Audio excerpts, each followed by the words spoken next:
시편 19편 1절 말씀 보겠습니다. 하늘의 영광, 그 다음에 이제 4절 그의 소리가 온 땅에 통하고, 그 다음에 이제 7절에 와서 여호와의 율법을 완전하여 영혼을 소생시키고, 그렇죠? 여호와의 증거는 확실해서 우둔한 자를 지혜롭게 하고, 여호와의 교훈은 정직해서 마음을 기쁘게 하고, 여호와의 계명은 순결해서 눈을 밝게 하고, 여호와를 경외하는 자는 그 도는, 또는 도는 경외하는 자, 우리말은 경외하는 자로 되어 있는데 또 다른 원문에는 여호와의 말은 그냥 돼 있어요. 말은 정결하여서 영원까지 이르고, 여호와의 법도 법도죠. 여호와의 법도는 진실하여서 의롭다. 거기까지가 이제 하나님의 말씀을 찬양한 거죠. 여호와의 율법, 성경을 보세요. 여호와의 증거, 여호와의 교훈, 여호와의 계명, 9절입니다. 여호와를 경외하는 말, 그 다음에 여호와의 법도, 이렇게 6개가 하는 말씀이 쭉 나열되죠. 그리고 거기에다가 설명이 하나씩 붙어 있어요. 그렇죠? 시를 그렇게 이해하시면 돼요. 시의 구성이. 예를 들면 여호와의 율법은 완전하다. 그래서 그게 완전해서 어떻게 영향을 줬느냐. 영혼을 소생시킨다. 증거는 확실한데 지혜롭게 한다. 교훈은 정직한데 왜 정직한 게 기쁘게 하냐 이 말이죠. 그걸 찾아내야 되는 거죠. 계명이 순결하다는 게 눈 밝은 거하고 무슨 관계가 있냐는 거예요. 근데 여호와를 말이라고 이제 아말인데 여기 또 경외하는 그러면 말도 있게 되는데, 여호와의 말로 하면 여호와의 말은 정결해? 정결한 거하고 영혼에 이르는 거하고 무슨 관련이 있는 거냐. 예를 들어서 여호와의 법도가 진실해? 미스파트인데 미스파트가 진실한 게 왜 의로운 거와 관계되느냐 이거지. 근데 이것이 다윗이 있었던 상황에 다윗 시대 때 가졌던 자기네들의 그 민족적 정서예요. 1500년 전 아브라함 때부터 비로소 유대인들이 하나님께 불려져서 연단을 받고 올 때 언어들이 형성되잖아요. 그들의 그 언어적 관념이.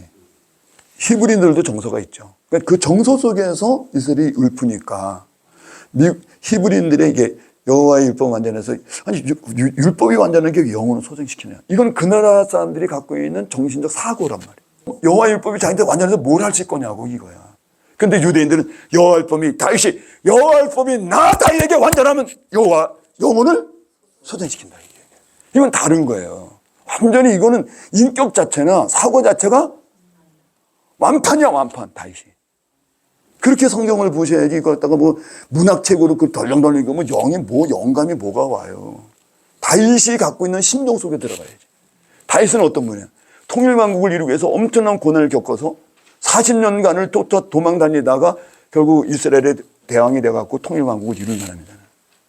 다윗이 아멘 법령을 선포할 적에, 그러니까 역대상은 다윗의 일대기를 말하는 거야.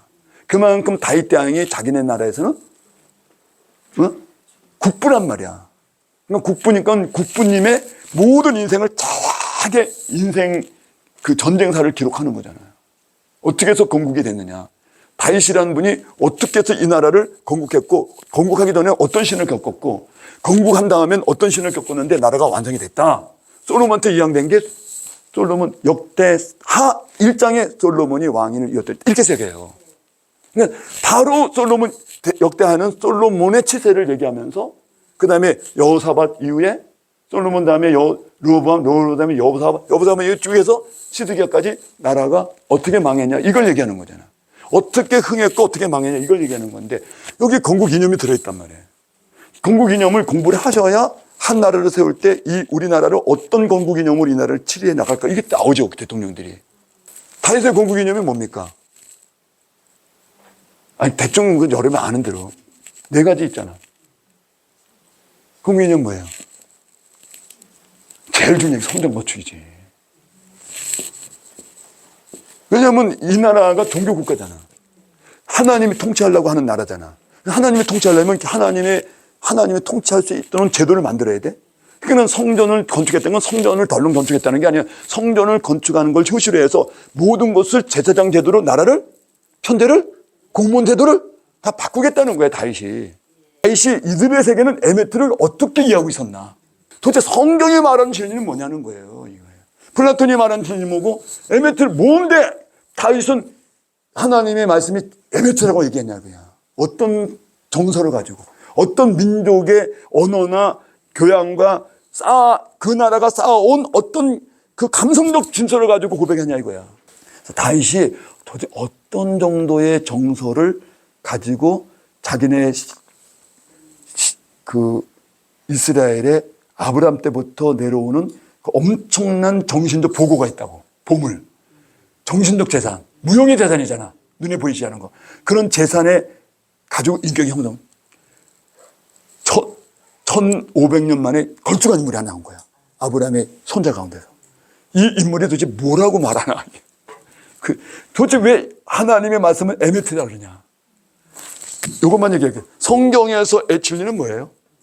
이거야. 참 어렵죠? 아니, 너무 몸이셔. 그리스도라고 그러지. 성경 진리가 뭐 그리스도지. 저 불교에서 진리는 관념이야. 플라톤도 진리는 관념이야. 뭐 이야기로 이렇게 하고 이렇게 하면 된대. 이렇게 하는 진리. 이야기 진리야. 말의 진리. 관념의 진리. 근데 성경에서는 진리는 뭐야? 사람이야. 이게 뭐냐는 거야. 왜 성경은 사람을 진리라고 그러냐는 거야.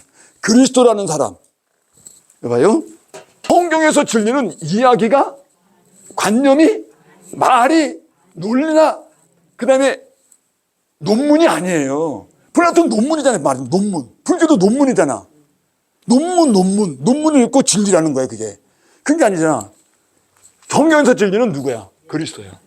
그럼 그리스도는 누구야? 신성이 인성을 입은 요 존재잖아. 즉 하나님이 진리고 인간이 진리야. 이 두 개 합친 게 진리야. 이렇게 되는 거잖아. 그러면 궁극적으로 지금 여러 사람이 진리라는 거야. 그러면 애를 따놓고 얘가 진리구나 이렇게 알아야 되는데, 야 이제 진리 배워. 애가 그래. 엄마 성경에선 사람이 진리라고 할건데 엄마는 진리를 나놓고 진리를 배우라고. 애가 이렇게 한 거 안 됐다니까. 기독교 엄마들이 극하고 앉았어요. 진리를 나놓고 진리를 배우라 그렇게 한테. 성경에서 진리는 사람이에요. 그냥 예수 믿는 사람. 왜냐하면 이분이 요 영성이, 요 영이 그대로 성령에서 사람한테가 있어. 그래서 이 사람이 새 생명으로 탄생이 돼.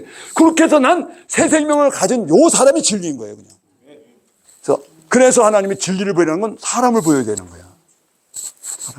사람을 보이는 거야. 성경은 딱 그리스도가 자랑거리야. 그리스도를 가지고 있는 또 하나의 그리스도가 자랑거리야. 하나님은 여러분이 자랑거리지.